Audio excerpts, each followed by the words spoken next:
Vamos começar do versículo 1 do capítulo anunciado, São João 16. Tenho-vos dito estas coisas para que vos não escandalizeis. Expulsar-vos-ão das sinagogas. Vem mesmo a hora em que qualquer que vos matar cuidará fazer um serviço a Deus. E isto vos farão porque não conheceram o Pai nem a mim.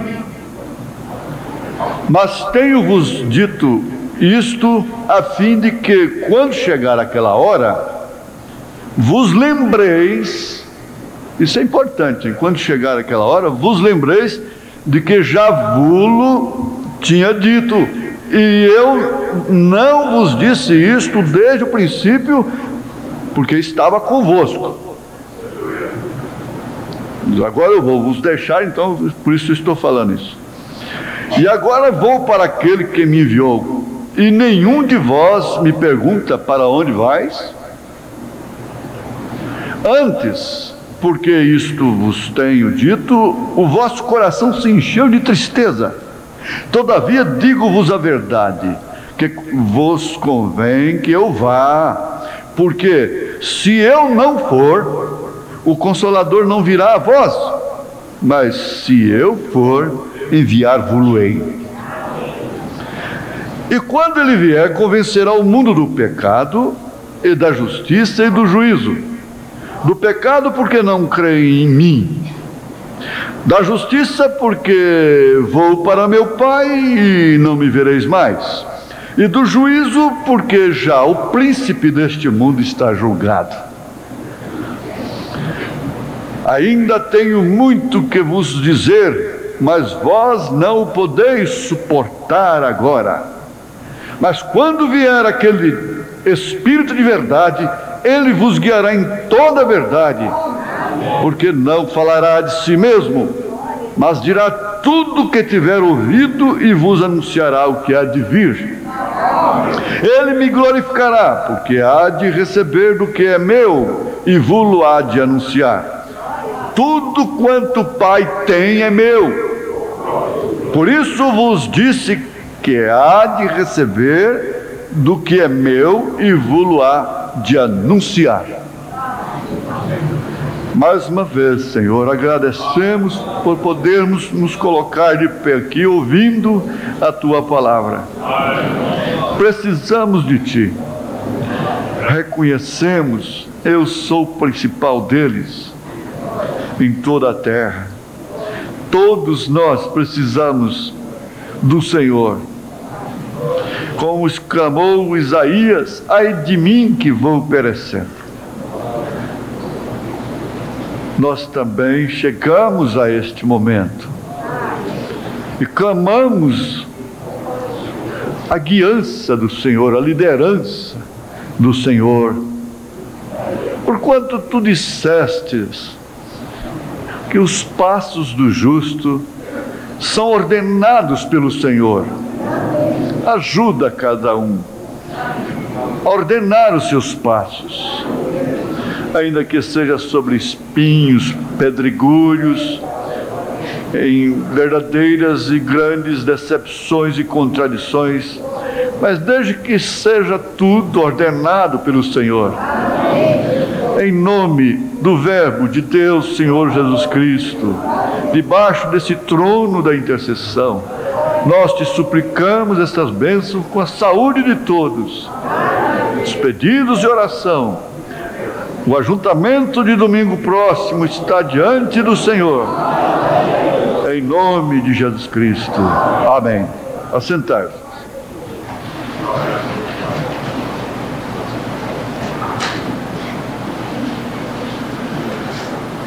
Essa escritura foi usada pelo irmão Branham na mensagem Um Guia. Essa mensagem Um Guia, como todas, não é? A gente fala essa é demais, mas todas elas, cada uma delas a gente diz a mesma coisa. Ele próprio qualificou a mensagem do sinal como a mais sobressalente, depois dos selos. E por fim, o Espírito nos mostra que não existe sinal sem estatura do varão perfeito. E o inimigo afronta a gente quando você usa a estatura do varão perfeito. Já aconteceu comigo, com vários irmãos e irmãs, que ele se irrita e toma o seu silêncio, a sua calma como ironia. Não toma como temperança, como paciência que você está tendo com ele. Muitas esposas têm tido essa experiência amarga. Se você cala, começa a cantar um hinozinho, já é hino de pirraça. É o hino da pirraça. Provoca.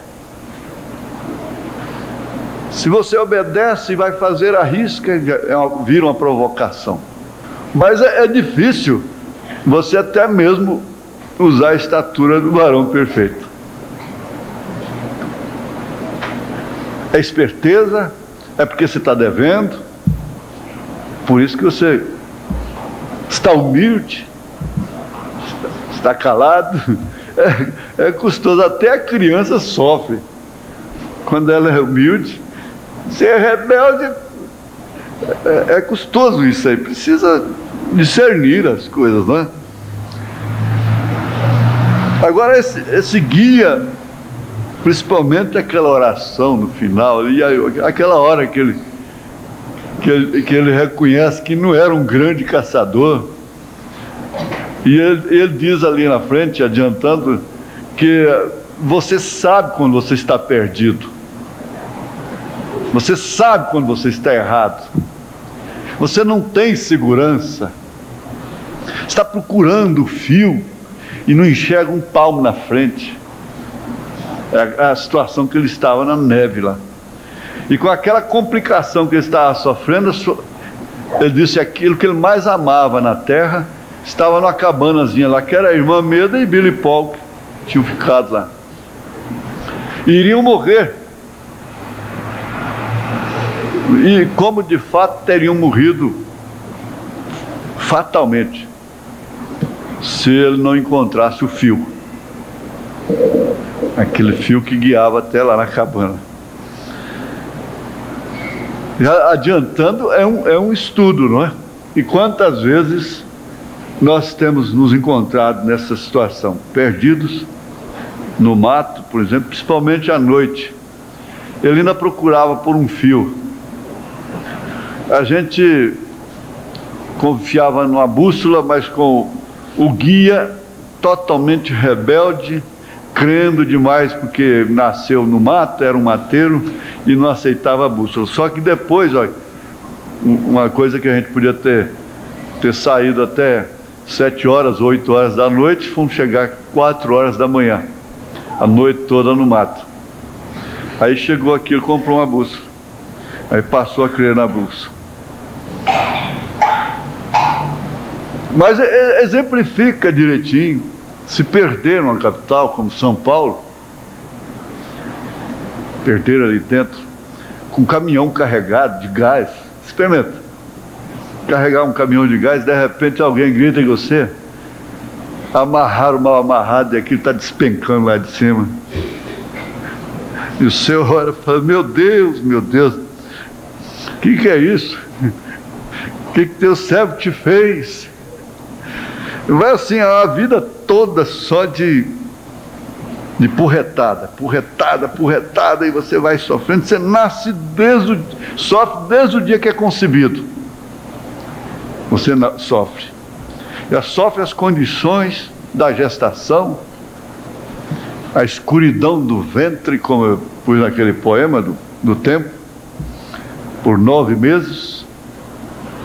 A sujeição dessas leis todas, espera aí, para depois chegar lá no fim e ouvir, afastai-vos de mim, malditos. É brincadeira. E todo mundo sofre. Um bandido sofre que não é brincadeira. O ladrão sofre que não é brincadeira. A prostituta nem se fala.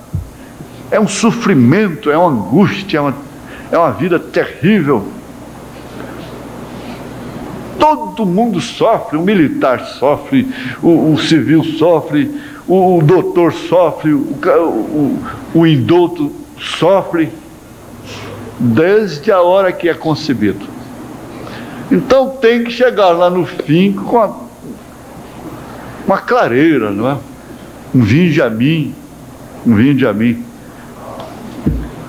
Isso que deve ser a nossa luta, o nosso sacrifício. Agora aqui Jesus fala, e você deve vincular, conjugar o que ele disse. Todavia, digo-vos a verdade, que vos convém que eu vá, porque se eu não for, o Consolador não virá a vós.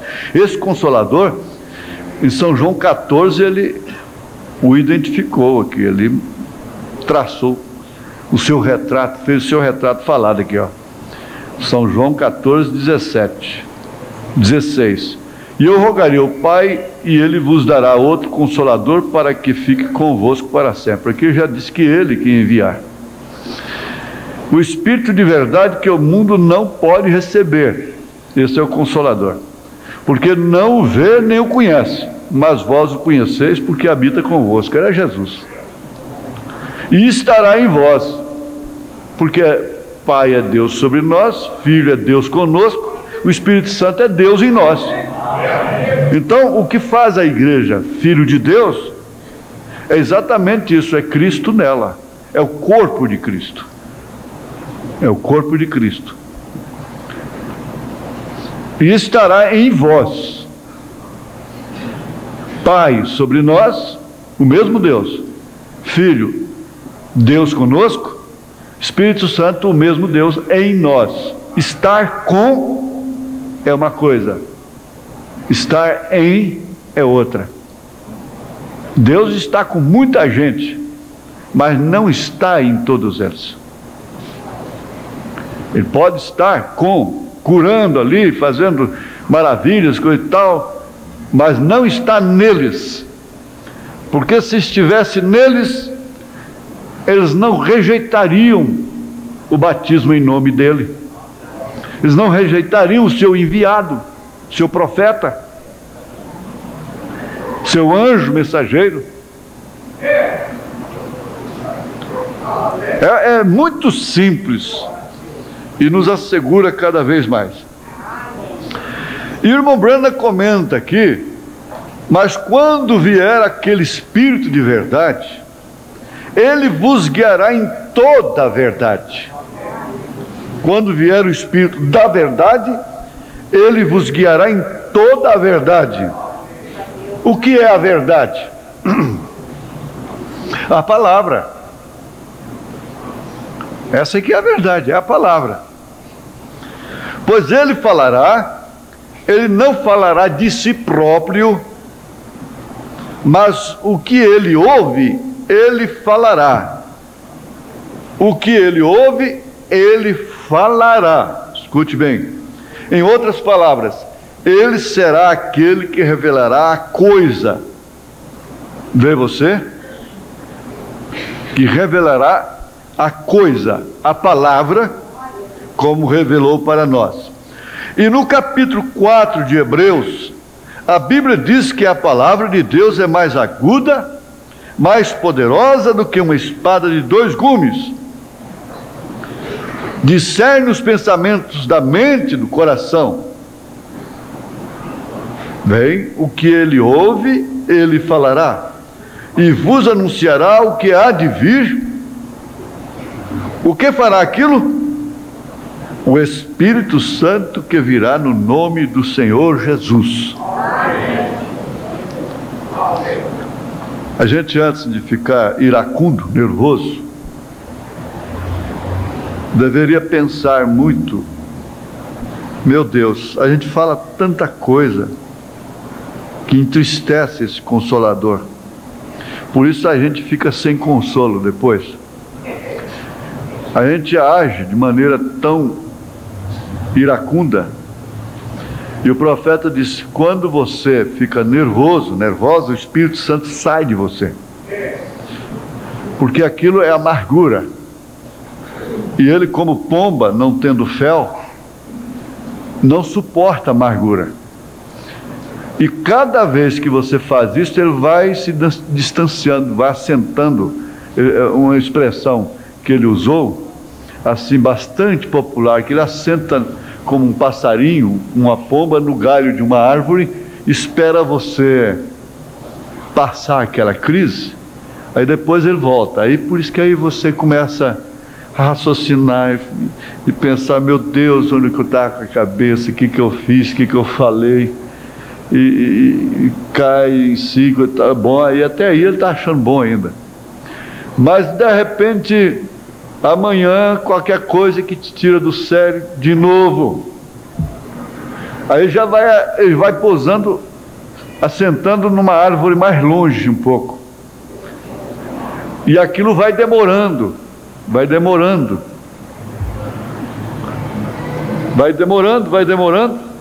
e de repente ele volta. Aí você diz: oh meu Deus, onde é que eu estava com a cabeça? E pede perdão para o marido, pede perdão para a mulher, pede perdão para o irmão, para a irmã, coisa e tal. Tudo bem, mas tem uma coisa: não me tire do sério, não me ofenda, não me prejudique. Se eu não entender, a coisa, o pau quebra. Em outras palavras, assim.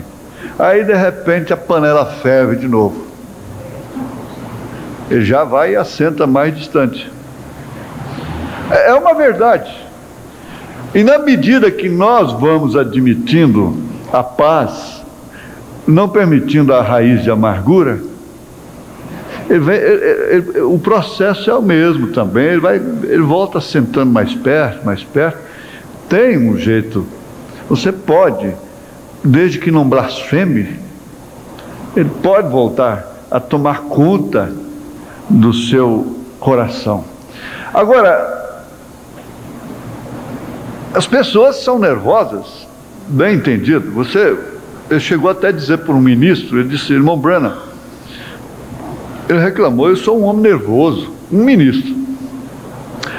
Ele chegou a dizer para ele assim: o que você preferir, estar numa cadeira de rodas ou ser nervoso? Agora, como você vai cobrir essa mancha, como dizer, entre você e Deus? Porque existe uma espécie de nervoso. Bom, ela é nervosa, ele é nervoso, ele é inibido, é introvertido. Qualquer situação que vai enfrentar fica nervoso, trêmulo, chora e não fala, e qualquer coisa. Agora, a ira, aquele que fala, esse é o iracundo, a pessoa iracunda. Fala o que vem na boca, fere sentimentos, xinga a pessoa. Meu Deus, o coração dói demais depois. Não é brincadeira. Seria 1000 vezes melhor estar distante 10.000 quilômetros um do outro, do que viver falar palavras duras, descaridosas. E muitas vezes você provoca até um filho. Por isso Paulo disse: não provoqueis a ira. Como é que é? Os vossos filhos. Os Colossenses 2, né? Ou 3?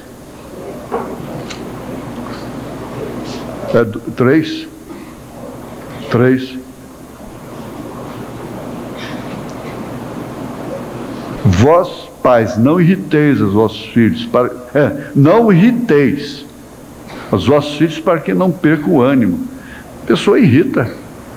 A guerra psicológica, a guerra fria, é arte, é do maligno, é estratégia. Aliás, a guerra fria é uma grande arma. de estrategistas de guerra. A Guerra Fria.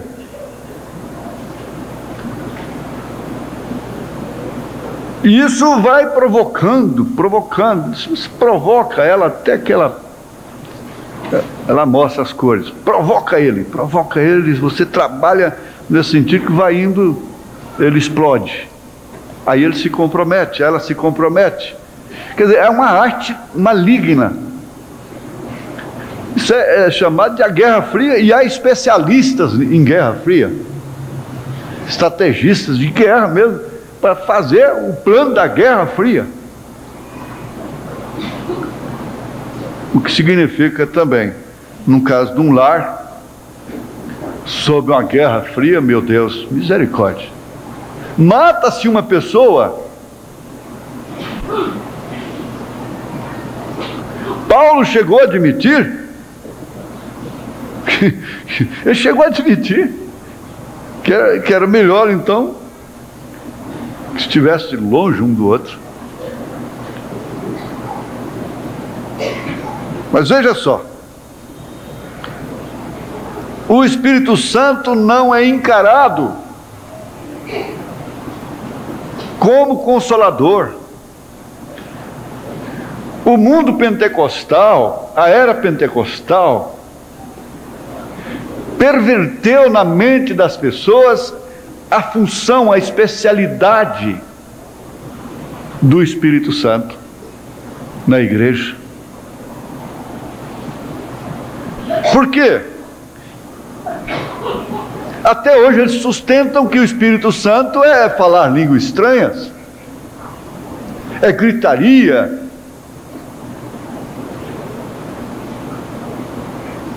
eles não podem sustentar que o Espírito Santo consola exatamente pela liderança. Ele consola pela liderança, através da palavra, para guiar a pessoa através da palavra. E ele é tipificado na Bíblia pela pomba. Você sabe que Deus é onisciente, nós podemos ter visitantes aqui, irmãos trinitarianos.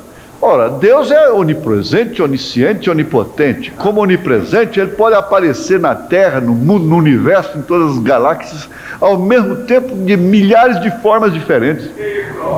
Esse é o nosso Deus. Então não temos conhecimento do nosso Deus. Então não conhecemos o nosso Deus. Então ele estava dentro d'água com João Batista, e ele desceu em forma de uma terceira pessoa. João Batista viu uma outra pessoa descendo naquela pessoa, ele viu uma pomba. Uma pomba. Porque indicava exatamente o Espírito Santo. Agora, o irmão Branham diz assim, que se a pomba vier sobre um lobo, ora, ela não alçaria voo. Por quê? Ela guia através de uma ternura muito sensível, umas bicadinhas muito sensível, levava aquele cordeiro para onde ela queria. Agora veja o tamanho, a força de um animal cordeiro, e olha a fragilidade de uma pomba em relação ao animal cordeiro. O animal cordeiro é muito mais forte, tem muito mais corpo. O carneiro, inclusive, ele resiste o touro e vence o touro. Agora, se ele resistir à pomba, se ele vence um touro,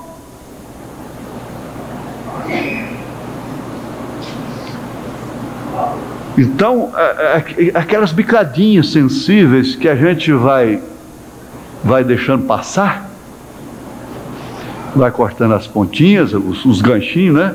E vai aumentando o decotinho, aquela coisa, e tirando as mangas. Às vezes eu falo assim, tem vestido que está lá tão comprido lá embaixo, podia tirar um pedaço e botar na manga. Podia tirar um pedaço e botar aqui. Aí todo movimento que vai fazer, tá? É santidade isso? É cuidado, é prudência? Que tem que estar pondo a mão aqui? É porque a coisa foi mal feita. Mas essa sensibilidade dessas coisinhas vão sendo perdidas no homem, porque parece que só pode tomar a mulher como exemplo, porque na verdade a mulher é tipo da igreja. Quando pega a mulher, está pegando os homens também. Não fica bom de lá não, que não tem bem nenhum em você não. Eu fico avaliando, irmão Zé, como deve ser difícil a sua mulher te tolerar, irmão Zé. Misericórdia, não é? Ela é boa demais, não é? É um anjo. É um anjo de Deus, né? Para começar, ele tem que pregar para ela todo dia, né? Ela prega para você também? Isso é bom. É chumbo para lá, chumbo para cá. Meu Deus do céu. Então, por favor, quando se pega aí, está pegando a igreja. A igreja. Mas a gente sabe como é que a coisa começou. O Espírito Santo, a pessoa diz, olha, eu tenho o Espírito Santo. Você tem o Espírito Santo? O irmão Brando disse, você está devendo isso então. Você deve. Você deve essa confissão. E você vai pagar por ela. Um pequeno sinal de Deus era tudo para os apóstolos.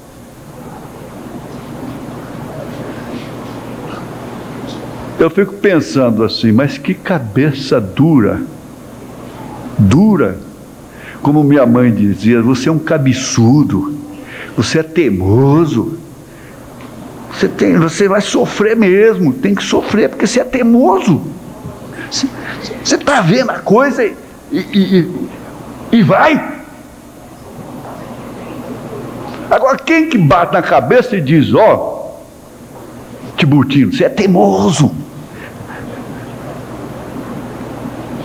Terezinha, você é teimosa, você é cabeçuda.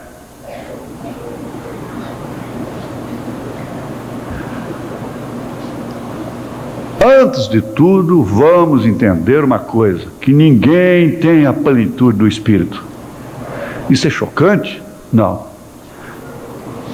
Não pode ser. Nós temos o penhor do Espírito. Temos o penhor e estamos aguardando a adoção. Estamos numa fase de seca. Estamos numa fase de Abraão, com Sara, crendo exclusivamente na promessa de uma maneira seca.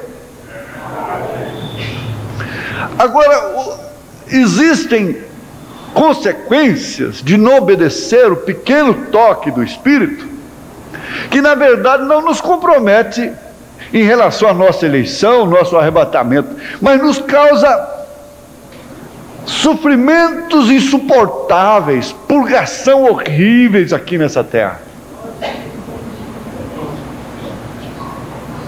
Nós não obedecemos conselhos, não acatamos conselhos de Deus, e Deus usa pessoas, usa a Bíblia, usa a mensagem, usa o pregador, e a gente segue em frente. Mas tem uma coisa, diz o profeta, você vai purgar tintim por tintim, porque Jesus não pode te salvar só por 10 anos, por 20 anos. Leia São João 10. Não tem nada, não tem quem possa arrebatar ovelhas da mão de Jesus. Não resta dúvida. Agora ele diz assim, mas tem uma coisa, você vai purgar, até nos negócios. Quantas vezes você chega em casa e diz, agora eu tenho que tirar o chapéu, bem que você falou bem, que não ia dar certo, essa sociedade. O negócio está assim, está assim, está assim. Eu não devia ter comprado aquele caminhão velho. Bem que meu coração pesou. Eu não deveria ter feito aquela viagem. Eu não deveria ter feito aquele negócio. Eu vi que aquele homem estava mentindo para mim. Quantas vezes acontece isso contigo? A mensagem é prática. E o Espírito Santo é sensível. Nós temos o suficiente para sermos guiados.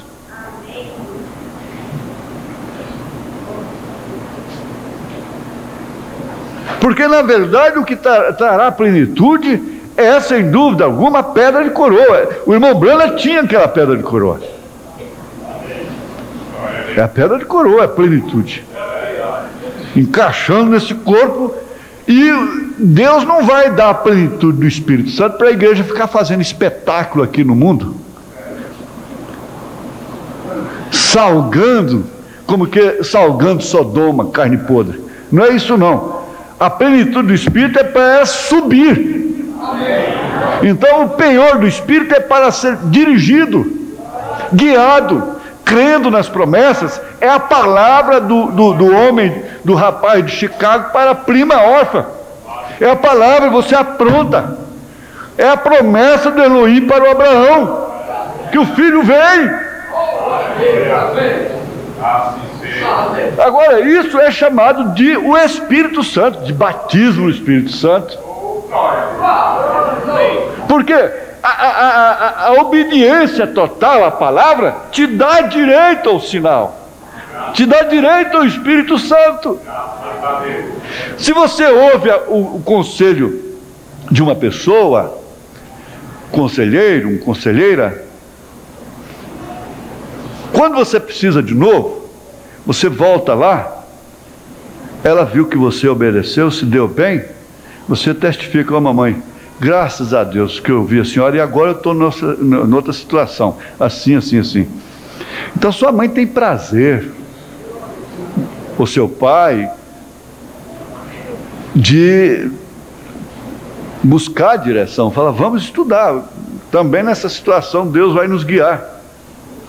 Mas se fala uma coisa, faz outra, faz uma coisa, faz outra, fala uma coisa, faz outra. Senhor, fala comigo no culto de hoje. Oh, graças a Deus, Deus falou comigo.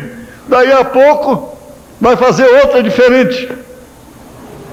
Na verdade, quer fazer realmente o que quer, o defeito da vontade. A vontade é que Deus falasse aquilo que a gente está querendo de fato. Mas, oh, graças a Deus. E Deus, olha, o ministério dele, através da pessoa de Jesus Cristo, é o conselheiro, paráclito, advogado, paráclito, consolador. Ele dá a perspicácia.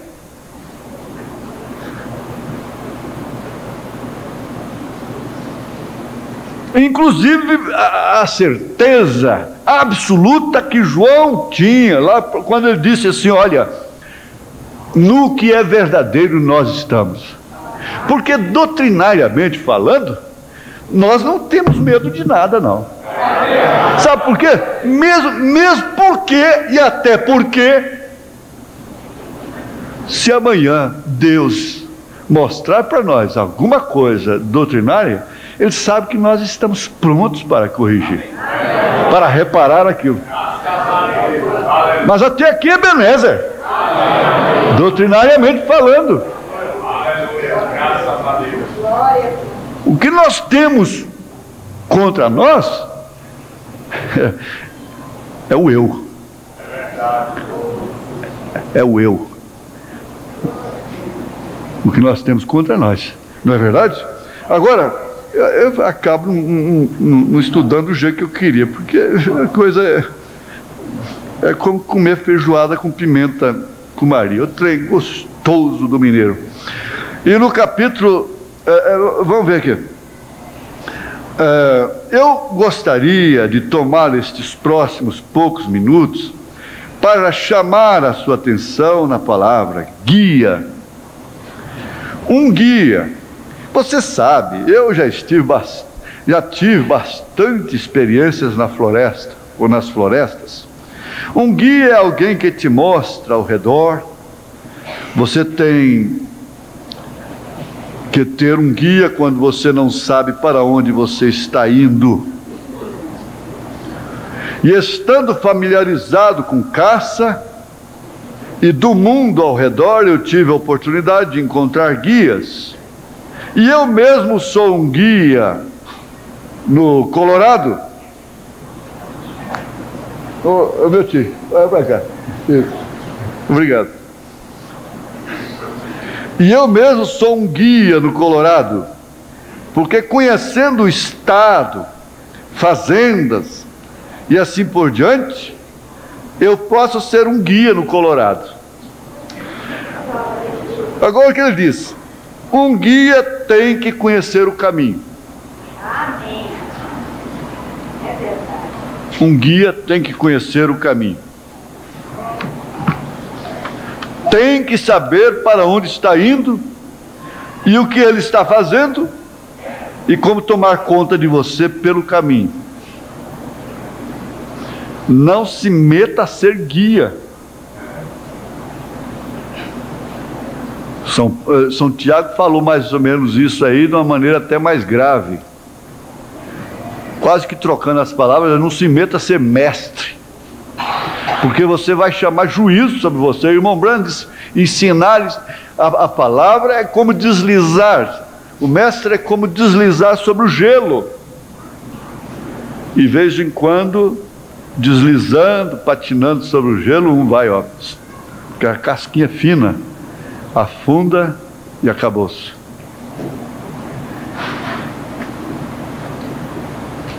É o que ele diz. Vou voltar aqui. Um guia tem que conhecer o caminho.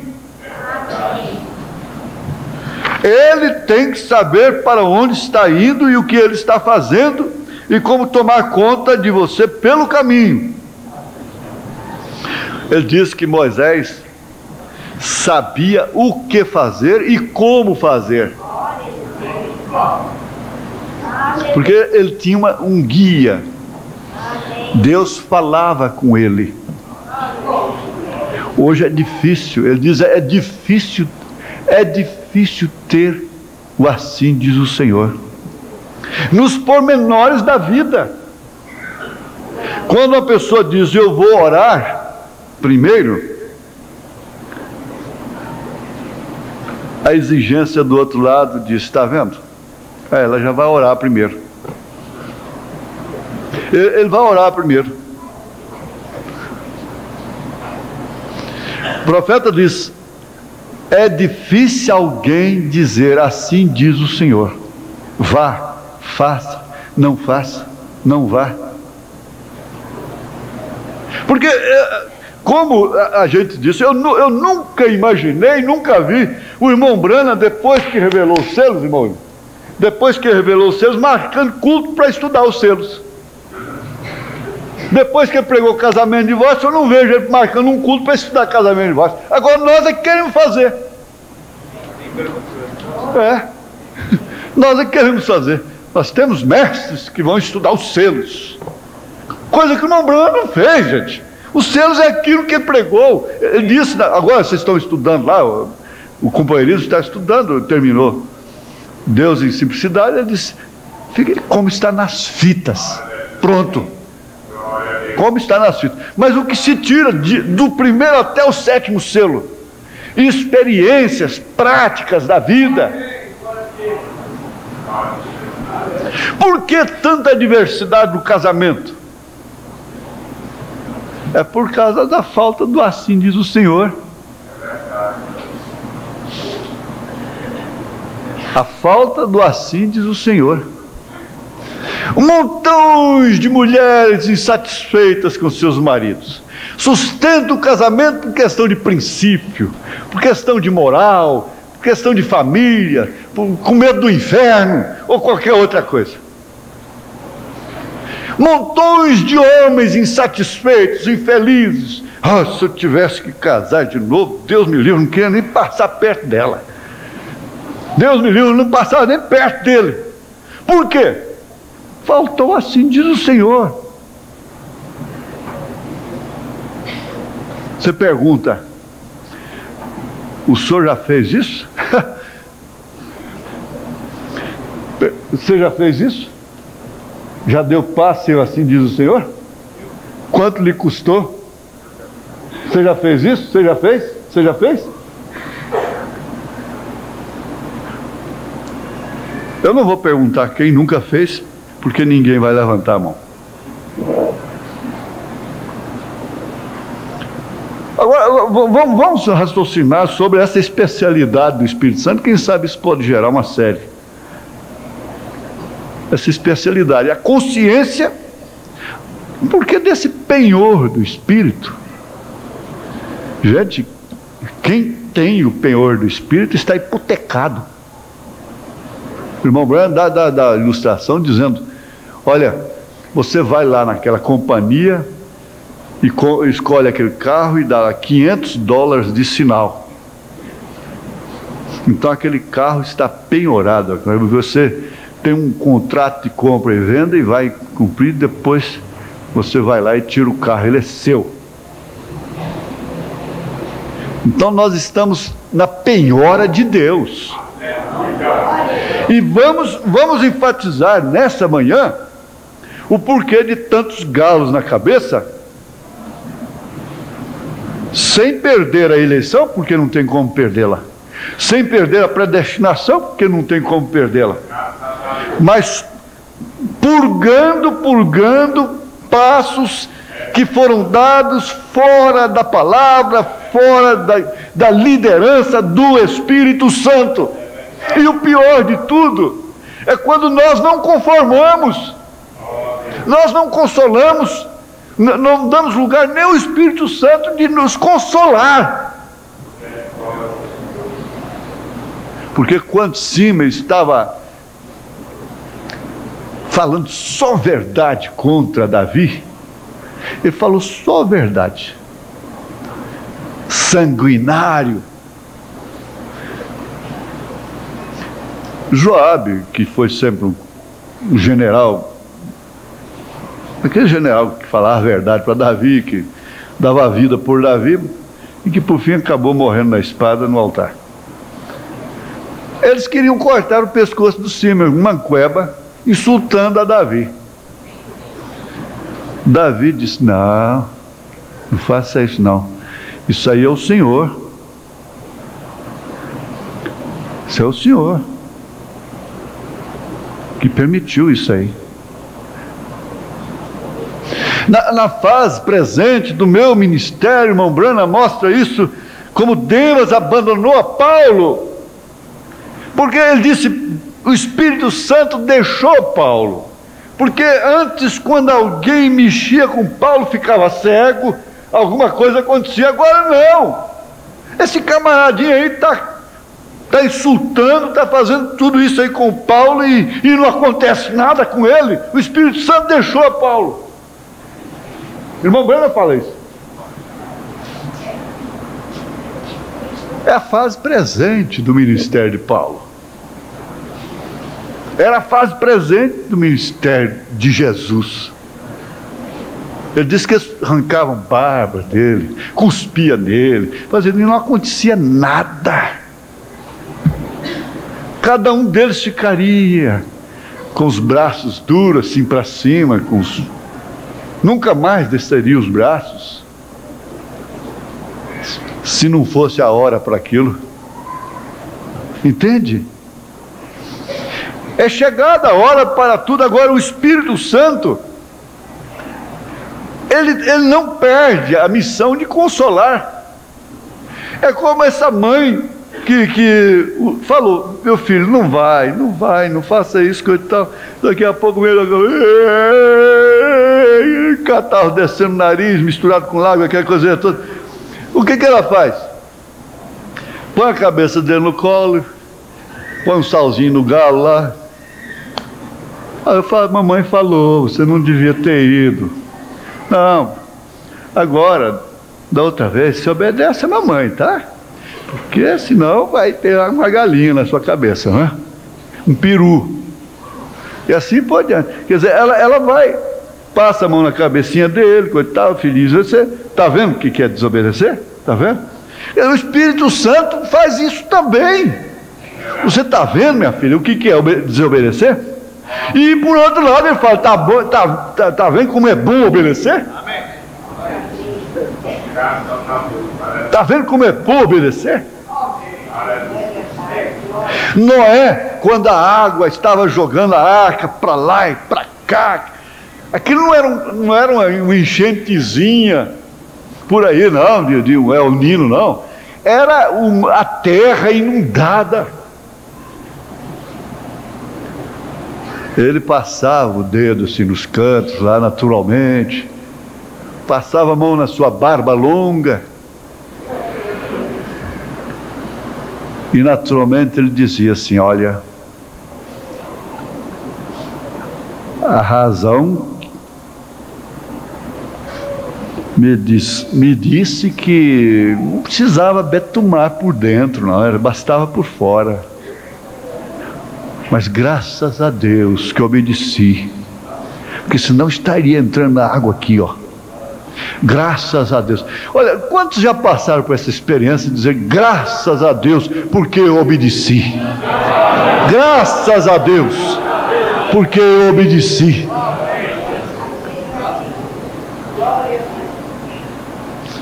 Irmão, vamos ter essa experiência. A Palmira, minha prima, professora rural, e eles tinham uma égua lá, e o Val paulista gostava de sempre uma gravatinha, um paletózinho curto, mas aquela coisa mais engraçadinha. Val, não vai, Val, eu estou precisando de você. Val não parava com nada. Vou. Vai. Não vai, vou. Não vai, eu vou. Tá certo. Montou na égua. Menino de escola não é brincadeira. Tocou com a ponta de uma varinha lá no vazio da égua. Pronto, é a mesma coisa de fazer cócega, né?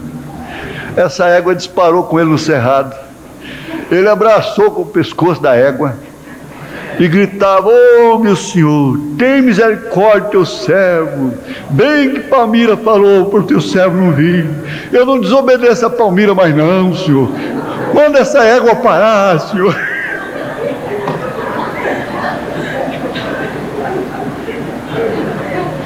Misericórdia, senhor, o que teu servo te fez?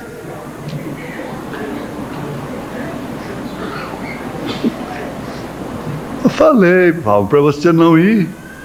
Você teimou comigo. A Bíblia diz: marido, obedecei às vossas mulheres.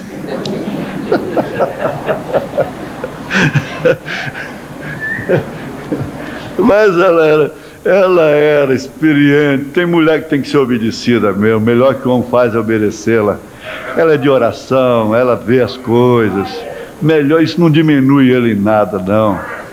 Ela sabe ser esposa, sabe honrá-lo, não fala nada na vista dos outros, dialoga com ele, fala: não, querido, por isso, não tem nada, isso não diminui o homem, não, faz engrandecer o homem. Grande mulher que você escolheu, isso aí mostra que você é um homem mesmo de verdade, né? Grande mulher que você escolheu, graças a Deus. Não, porque eu posso ver e coisa. Agora, eu não vou entrar nesse detalhe, não. Um guia tem que conhecer o caminho, tem que saber para onde está indo e o que ele está fazendo e como tomar conta de você pelo caminho.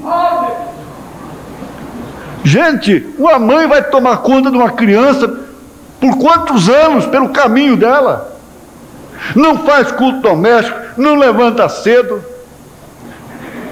O irmão Branham disse: ai desse moço, dessa moça que não levanta cedo.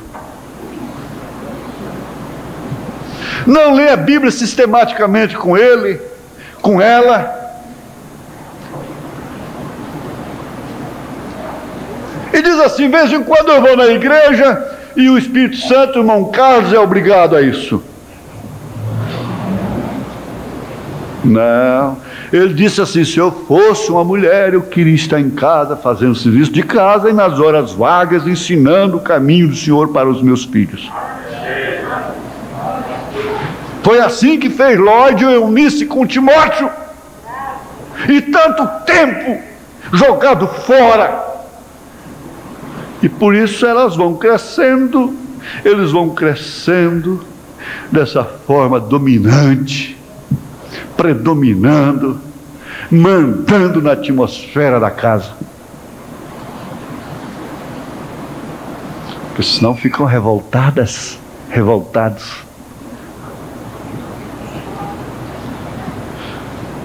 Ele tem que ver para que você não se perca. Um guia é um homem selecionado. O Estado seleciona este homem se ele é um guia. E agora, saindo para uma viagem na selva, onde talvez você não esteja acostumado a ir, não é uma boa coisa ir sem um guia.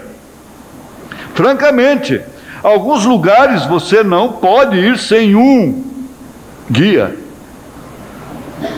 O Canadá, por exemplo. Eu posso. O guia tem que assinar sua licença para a caça de animais. Ele mesmo tem que assinar. E ele é responsável por você. Se qualquer coisa te acontece, a responsabilidade é dele. Ele tem que tomar conta de você. Ele tem que ver se você não está perdido. E ele tem que ter certeza que ele não te enviou para algum lugar onde você não possa encontrar o seu caminho de volta. Já não vai dar tempo, mas se a gente for continuar, depois a gente chega lá. No 123, eu vou adiantar essa chave aqui. No 123,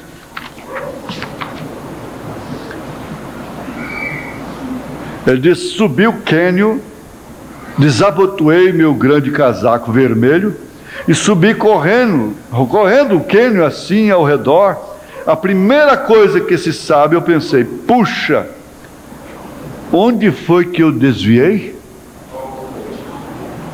Puxa, onde foi que eu desviei? Foi quando você foi posar na casa daquela amiga? Pegou aquele espírito. Foi quando você foi comer com aquela pessoa e ouvir coisas? Foi quando você foi numa reunião aí, no evento aí no Rio Vermelho, depois foi comer e escutou coisas? Onde é que eu peguei esse espírito? Ele disse: eu peguei um espírito ouvindo um pregador pelo rádio. Ele disse.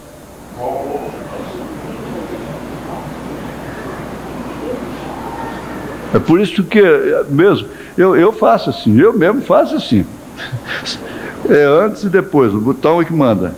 Entrou o prefixo, saiu, deixa. Terminou o nosso hino, tal. Pronto. Mas olha aqui. Puxa. Onde foi que eu desviei? Com quem eu me desviei? Meu Deus, misericórdia. O vento já tinha chegado, as árvores se dobrando juntas. Eu pensei: onde foi que eu desviei?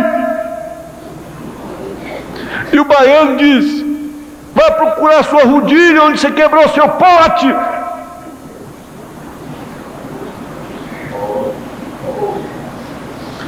Eu subi ao redor. Eu sabia que estava indo diretamente para a montanha Hurricane, mas aconteceu de eu parar e eu estava suando. Pensei: qual é o problema aqui? Eu saí por meia hora ou 3/4 e não posso encontrar o lugar onde desviei. Tem que encontrar o lugar onde desviou. Ele disse em outra mensagem que no deserto tem umas florzinhas muito bonitas à margem do caminho. E são muitos que morreram, nunca mais foram encontrados, simplesmente porque saíram para pegar uma florzinha. Nunca mais foram achados.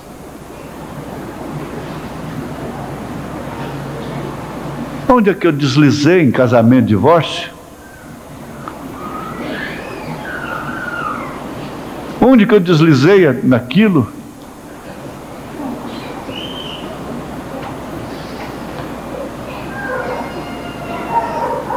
E está procurando fio? Por acaso está procurando fio? Ou insiste, persiste em ficar na tema? Enganado que está certo, que não está perdido.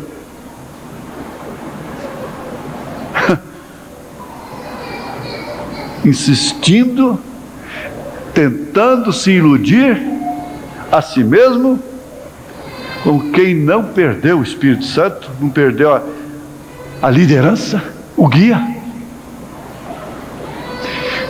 Vamos revisar os processos.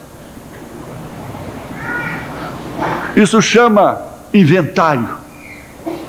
Ele chamou isso de inventário.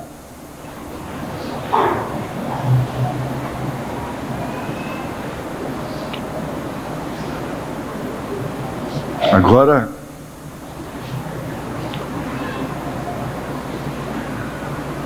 estas coisas, às vezes você tem que ter um compromisso. Você tem que fazer preparativos, fazer reservas para ser levado. Às vezes ele está lotado e não pode te levar. Você tem que adiar por algum tempo. Você tem que esperar de um guia terrestre. Você nunca tem que fazer isso com um guia de Deus. Ele está sempre pronto. Sempre pronto.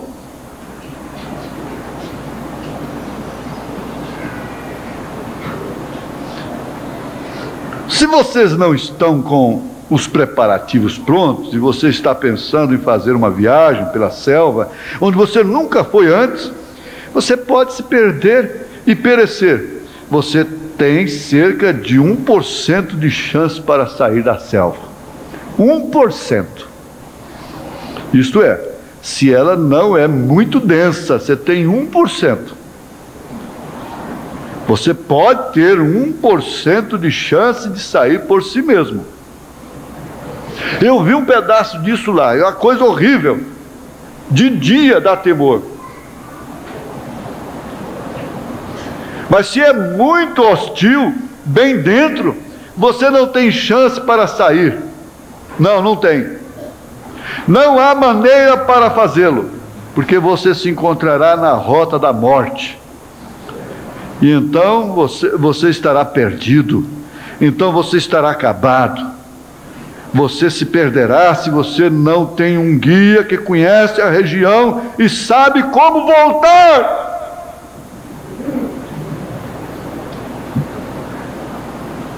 Por isso que eu digo, gente, essa mensagem não pode te guiar. Não pode te guiar. Essa Bíblia não pode guiar a gente.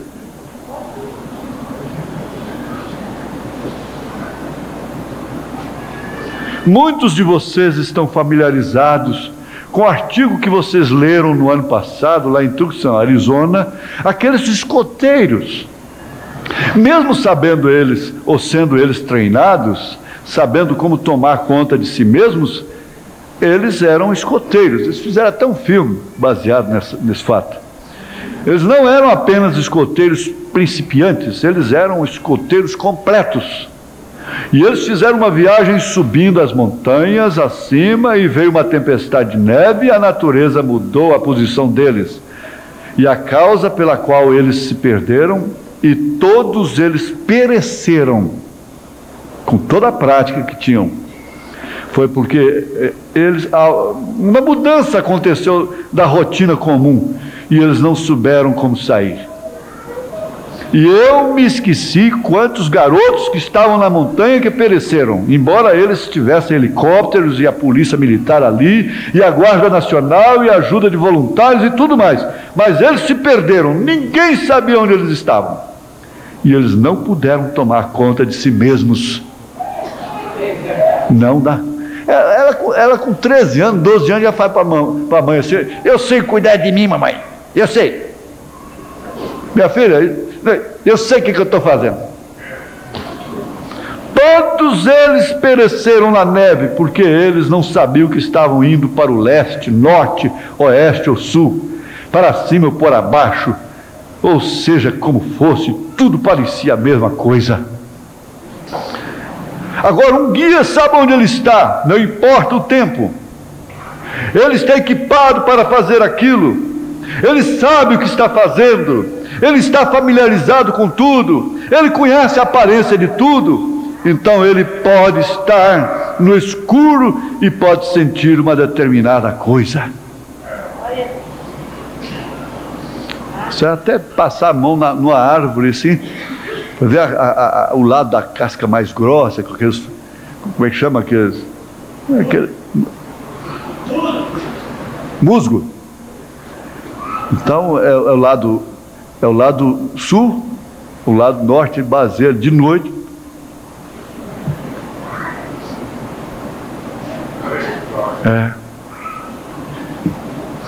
Eu vou parar aqui.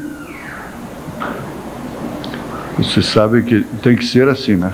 A gente tem que parar.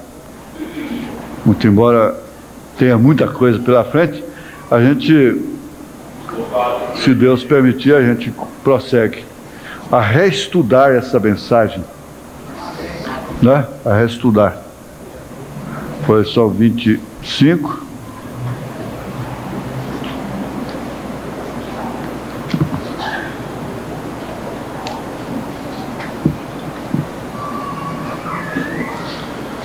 Senhor Deus, é tanta verdade que nos cerca, e eu ficaria com muita pena, com muita misericórdia de um homem que tivesse que encarar todas essas verdades estando perdido. Sem um guia.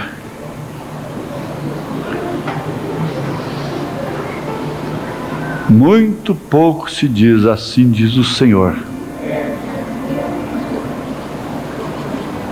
Como diz o profeta, elas querem a aparência de um jovem.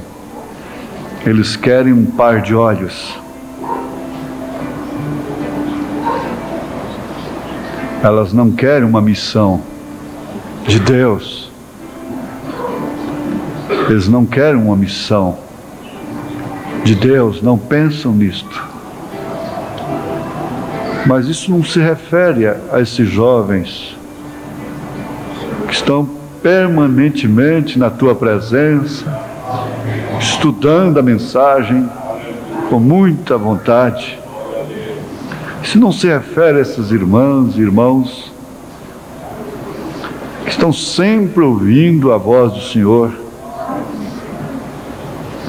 E na verdade, às vezes, tem um baque aqui, outro acolá, natural da vida, da estrada cheia de buracos, na qual estamos transitando. Mas uma coisa é certa, Senhor. Nós podemos sentir, ver esse guia de perto, essa palavra revelada de perto. Podemos ver onde erramos, onde falhamos, onde desviamos. Podemos reconhecer que precisamos do guia. E ele nos leva de volta ali. Ele nos leva a encontrar o fio da segurança. Ajuda na direção da saúde, da cirurgia, da mudança, do tratamento, do negócio, do trabalho.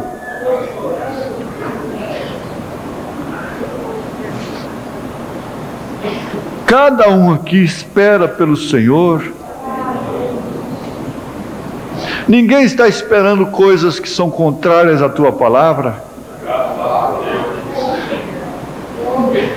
Está esperando uma direção, como ganhar o seu pão. como ganhar a sua saúde e outras coisas que essa vida humana requer, Senhor. Oh, guia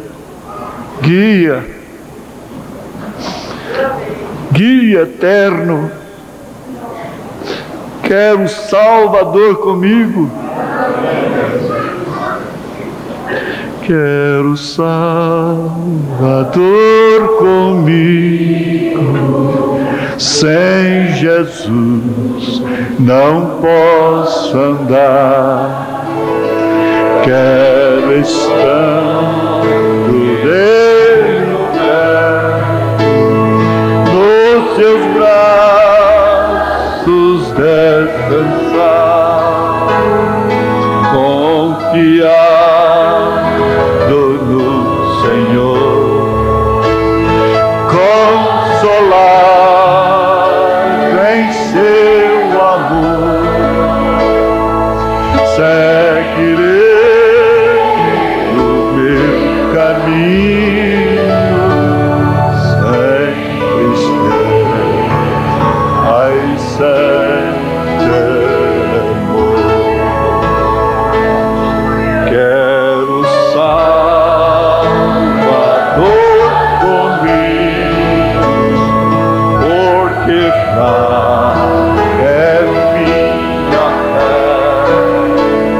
Sua voz me guia a compor quando me vacila o pé.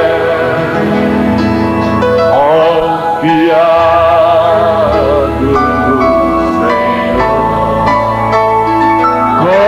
consolado em seu amor,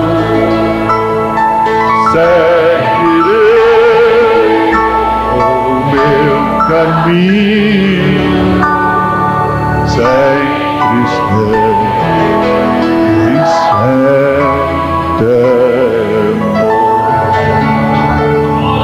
Quero Salvador, vem guia dia a dia em meu viver, pela luz e entre as sombras, no conflito e no prazer. Peça, Senhor, me guia.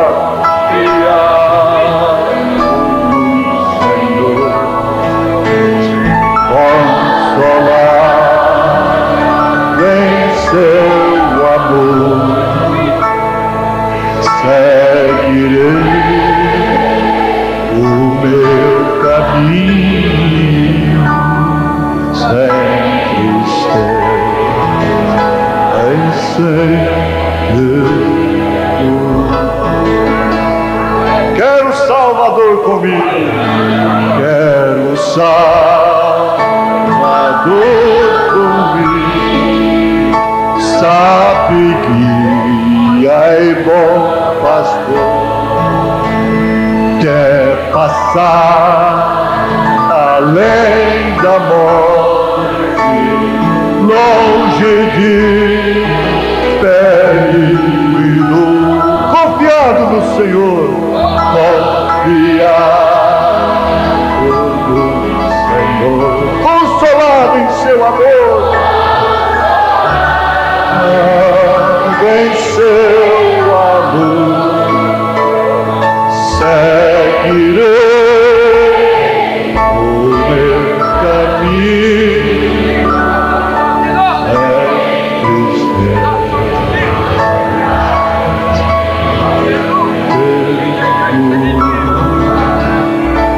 Senhor, o que devo fazer? Senhor, o que eu devo ser? É um médico, é um advogado, é um engenheiro, é um arquiteto? O que devo ser? Um carpinteiro, um marceneiro? O que devo ser? Um pedreiro? Mas me dá, Senhor, uma posição definida, me ajuda a aperfeiçoar em alguma coisa, ajuda Me guia, ó Pai. Quero o Salvador comigo, sábio guia, o bom pastor. Aleluia! Glória a Deus! Ele te guia,